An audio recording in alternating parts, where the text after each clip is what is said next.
गुरु शोहो में सबको तहे दिल से प्रणाम करती हूँ। मेरे प्रणाम को स्वीकार कीजिएगा। साहेब भैया नीलम दीदी के पावन चरणों में मैं प्रणाम करती हूँ। मेरी प्रणाम को स्वीकार कीजिएगा।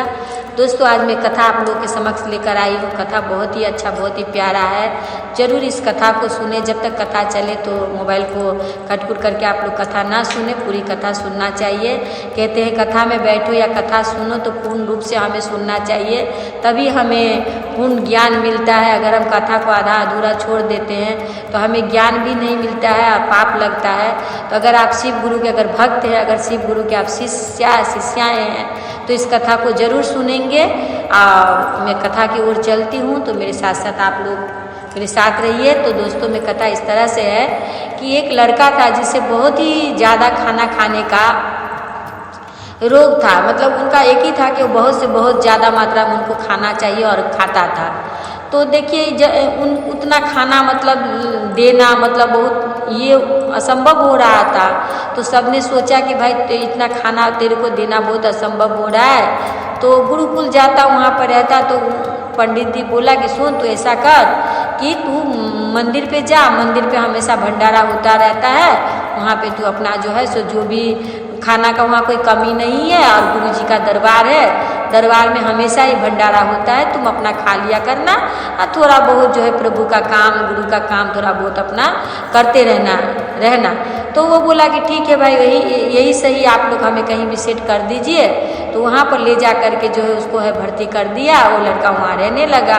तो एक दिन ऐसा हुआ कि पंडित जी बोला कि भाई यहाँ आज पूजा पाठ है तो आज खाना यहाँ नहीं बनेगा मंदिर में, तो तुम ऐसा करो कि चावल ले लो और ले जा करके तुम बाहर में बना लो और बना करके जो है तुम बाहर में ही खाना खा लेना। तो उन्होंने कहा कि ठीक है। तो देखिए उन्होंने ले गया वहाँ पर चावल ले जा करके नदी के किनारे में और फिर पानी उनी ला करके जो खाना बनाना शुरू किया।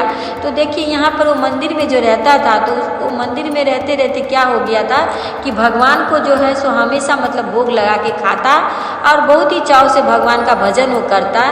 तो खाना जब बनाता है तो बनाता भी है खाना और बना करके प्रभु का भजन भी बहुत प्यारा सा, बहुत ही भाव से प्रभु का भजन करता है। तो प्रभु का भजन वो इस तरह से करता है कि मतलब बहुत ही भाव से तो भजन करता है। सीताराम आइए, हनुमान आइए, सीताराम आइए, हनुमान आइए, मेरे बाल भोग भोजन सब करके जाइए। सीताराम आइए, हनुमान आइए, मेरे बाल भोग भोजन सब करके जाइए। तो इस तरह से देखिए वो भोग बना रहा है, भगवान को गुनगुना रहा है। जैसे कि हम लोग देखिए छठ पूजा में प्रसाद बनाते हैं तो छठ मैया का गाना गाते हैं। जैसे मतलब कोई भी भगवान का पूजा करते हैं तो हम लोग भगवान का जो भक्ति आ ही जाती है मन में, गाना गाने लगते हैं। तो इसी तरह से सीताराम आइए, हनुमान आइए, मेरा बाल भोग भोजन आप खाकर जाइए। तो ऐसा गाना गाते ही देखिए भगवान आकर के उपस्थित हो गए। तो उन्हें देखा कि बाप रे बाप, ये जंगल में एक तुम कौन हो भाई? तो कहने लगे कि देखो हम राम सीता है, आपने हमें बुलाया है तो हम भोजन करके जाएंगे आपके घर से। तो बेचारा सोचा कि बाबा पंडित जी तो थोड़ा सा चावल दिया, वो भी भोग बनाए, तो ये क्या मुझसे निकल गया कि सीताराम आइए, हनुमान आइए, मेरे बाल भोग भोजन सब करके जाइए। तो मतलब अब क्या करें भगवान, आप जब आप आ ही चुके हैं तो भोजन कर लीजिए।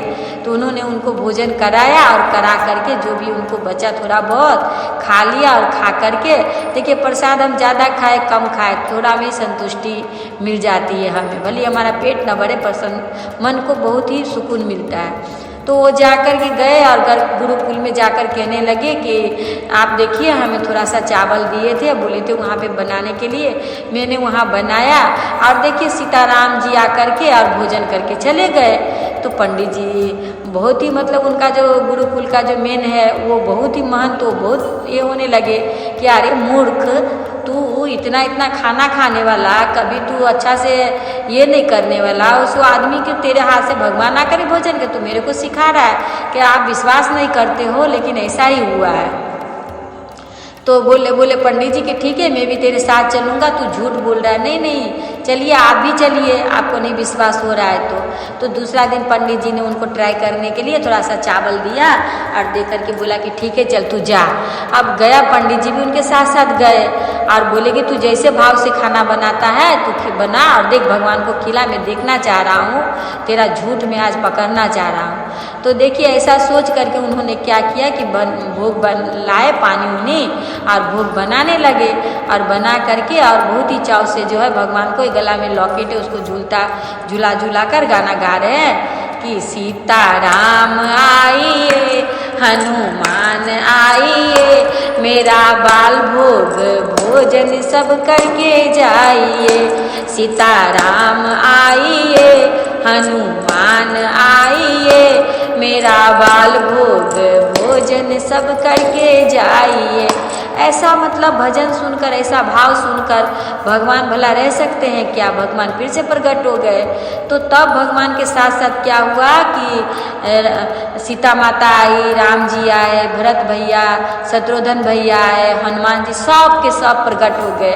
अब ये तो देखकर हक्का बक्का रह गया कि भाई थोड़ा सा चावल बनाए थे तो 2 जन आए थे तो चलो हम चला लिए, लेकिन अब इतना चावल दिए हैं हमको महंत जी और उसमें पूरा गुष्टी आप लोग आ गए हो तो हम भाई कैसे खिलाए आप लोगों को?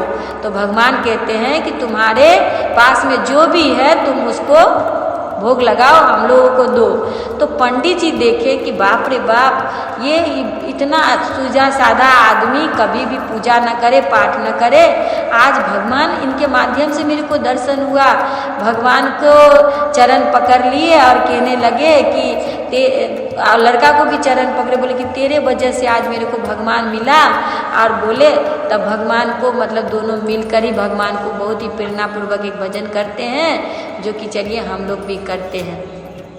कहते हैं ए रोम रोम में बसने वाले राम, ए रोम रोम में बसने वाले राम, जगत के स्वामी ओ अंतर्यामी, मैं तुमसे क्या मांगू, मैं तुमसे क्या मांगू।